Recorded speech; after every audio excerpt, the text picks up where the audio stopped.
सुबह शाम धर्म के नाम पर जो है जो ये अफीम चटाई जा रही है लोगों को, ताकि उसी में मदोश होकर के जो उनके जो इश्यूज़ हैं, मैं सरकार इसलिए चुनता हूँ कि जो मेरी समस्याएं हैं उनका जो है उसको सोल्व करेगी सरकार, ना कि मैं धर्म में मैं किसी को भी मानता हूँ। मैं अगर एक धर्म को मानता हूँ, मैं स्वतंत्र हूँ, उसको मानने के लिए जो है वो मुझे टेलीविज़न पर बैठकर कोई बताने वाला कौन होता है।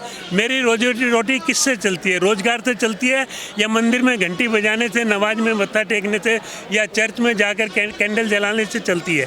वो मेरा एक धार्मिक जो है वो आस्था का विषय है, वो मेरा व्यक्तिगत विषय है। लेकिन मेरी रोजी रोटी, मेरा परिवार जो है वो मेरी रोजगार से चलता है, ना कि वहाँ जो है मैं घंटी बजाने से चलता है। एक सामूहिक डिमांड है सभी जितने ट्रेड यूनियंस हैं उनकी तरफ से कि सरकार जो है जो श्रम कानून है, जो लेबर लॉज हैं, उनके अंदर जो परिवर्तन करना चाहती है वो लेबर के हक के अंदर नहीं है, और इसलिए हम उसका विरोध करना चाहती है। कर दिया नहीं, करना चाहती है, अभी ला रहे हैं। मतलब राज्यों में तो वो ला चुके हैं, जहाँ जहाँ इनकी सरकारें हैं वहाँ तो ये ऑलरेडी उसमें ला चुके हैं। लेकिन अब जो है ये पार्लियामेंट के अंदर भी जो है उसके अंदर बदलाव करना चाहते हैं। कहा जा रहा है इन कानूनों में ऐसा है कि जो यूनियन का प्रभाव है बिल्कुल खत्म हो जाएगा। टाइमिंग को लेकर भी इसमें देखिए टाइमिंग बढ़ाने की बात है, और जो वर्कमैन की डेफिनेशन जो है वो बदलने की बात है। उससे बहुत से जो है अपने आप श्रमिक जो इसके अंदर डेफिनेशन की वजह से आते हैं उससे बाहर हो जाएंगे।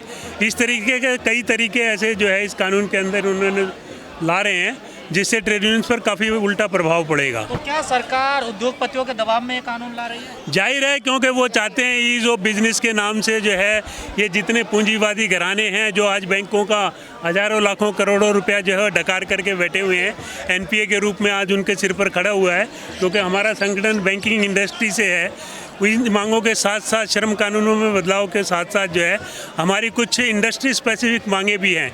आज बैंकों के अंदर जिस तरीके से रोज़गार जो है 4th क्लास में बंद हो चुका है, अस्थायी कर्मचारी रखे जाते हैं, काम को आउटसोर्स किया जाता है, बैंकों की पूंजी को जो है वो डिसइन्वेस्ट करने की बात है, बैंकों का प्राइवेटाइजेशन करने की बात है। उसके साथ साथ जो एनपीए जो बढ़ते जा रहे हैं बैंकों के अंदर, या और दूसरे हमारे जो इश्यूज़ हैं बैंकों के अंदर, जैसे अब इंश्योरेंस प्रीमियम हम चाहते हैं उस पर जो है जीएसटी कम किया जाए। आज सेविंग बैंक का इतना कम इंटरेस्ट है, सर्विस चार्जेस बैंकों के बहुत अधिक हैं। ये सर्विस चार्जेस जो है वो कम होने चाहिए ताकि ग्राहक को जो है वो रिलीफ मिले, आज जब बैंक इतना लाभ कमा रहे हैं। तो ये सब मांगे हमारी बैंक स्पेसिफिक मांगे हैं, जिनको लेकर के हम जो है आज इस हड़ताल के अंदर शामिल हैं। सरकार के प्रवक्ता टीवी पर बैठ कर कहते हैं कि देश में अमृत काल है, सब बढ़िया हो रहा है, विश्व गुरु बनने वाला है भारत, और आप तमाम समस्या बता रहे हैं। देखिए बात ये है कि अब अगर कबूतर आंखें बंद कर लेगा इसका मतलब बिल्ली थोड़ी चली गई हैं। वो तो आंखें बंद करके बैठे हुए हैं। वो सरकार की तरफ से जो है वो आज टेलीविज़न में सरकार के विरोध में बोलना आपको क्या लगता है इतना आसान काम है, या उन लोगों को बुलाया जाता है वहाँ पर? क्या वो मन चुन को टेलीविजन वाले तो बोल सकते हो, तो स्वतंत्र है। देखिए स्वतंत्र नाम मात्र के हैं। आज किसके हैं मीडिया घर, जो जितने चैनल्स हैं, ये बड़े बड़े जो कॉर्पोरेट हाउसेज हैं, ये अधिकतर मीडिया जो चैनल्स हैं, ये चाहे विजुअल मीडिया हो चाहे प्रिंट मीडिया हो, ये सब उन्हीं के द्वारा कंट्रोल्ड हैं। तो जब उनके द्वारा कंट्रोल्ड है तो ऐसे लोग जो जिनकी महिमा मंडन होने से उनके ऊपर उनको लगता है कि उनके ऊपर प्रभाव पड़ेगा, तो क्या उनको बुला करके अपनी बात रखने के लिए वो उनको मंच देंगे? तो मीडिया उनकी बात करेगा जो जिनके वो मालिक हैं, जो उनके मालिक हैं, क्या हमारी बात करें? और देश में देखा जा रहा है खासकर सरकार की तरफ से भी धार्मिक मुद्दे बहुत उठाए जा रहे हैं। देखिए धार्मिक मुद्दा एक जो है वो जो ग्राउंड लेवल की जो समस्याएं हैं, जो बेसिक आधारभूत इश्यूज़ हैं जो आम जनता को अफेक्ट करते हैं, एक कामगार को, एक आम आदमी को, आम किसान को, आम मजदूर को जो अफेक्ट करते हैं, उससे ध्यान भटकाया जा सके।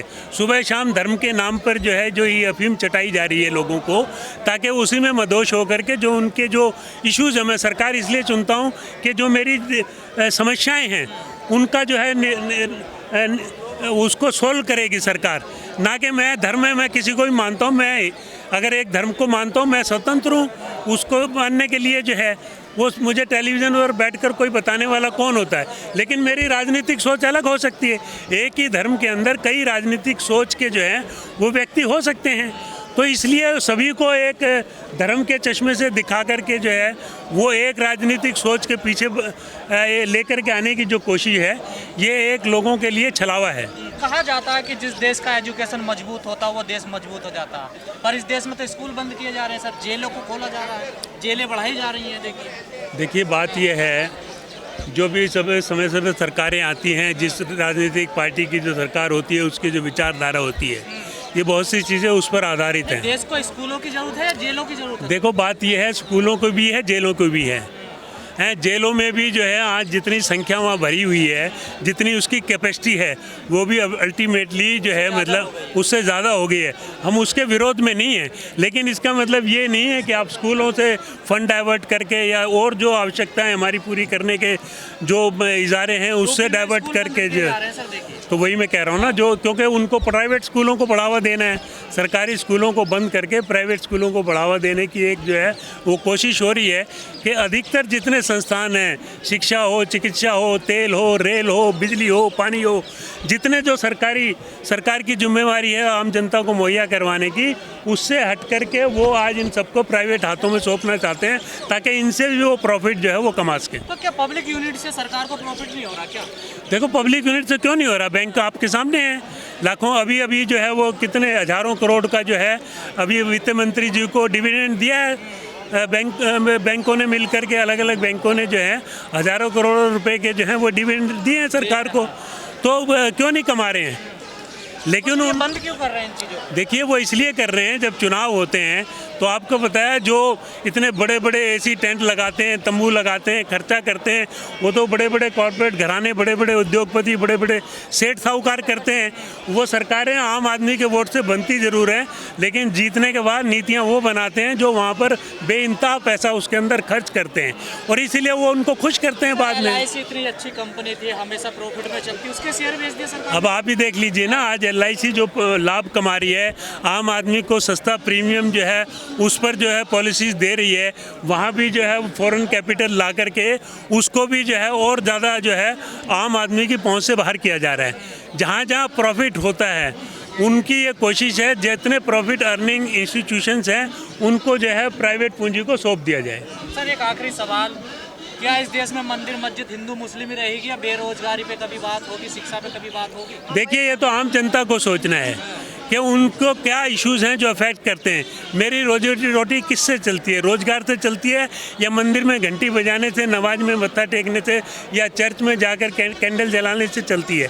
वो मेरा एक धार्मिक जो है वो आस्था का विषय है, वो मेरा व्यक्तिगत विषय है, लेकिन मेरी रोजी रोटी, मेरा परिवार जो है वो मेरी रोजगार से चलता है, ना कि वहाँ जो है मैं घंटी बजाने से चलता है। सर आजकल संविधान को बदलने की भी बड़ी बात हो रही है, काफ़ी चर्चाएं चल रही है। देखिए संविधान में जितने हमें लाभ मिलते हैं आज तक आम आदमी को, उसको इतना मुश्किल बना दिया जाए कि हम जो है हम अपनी आवाज़ ही ना उठा पाएँ।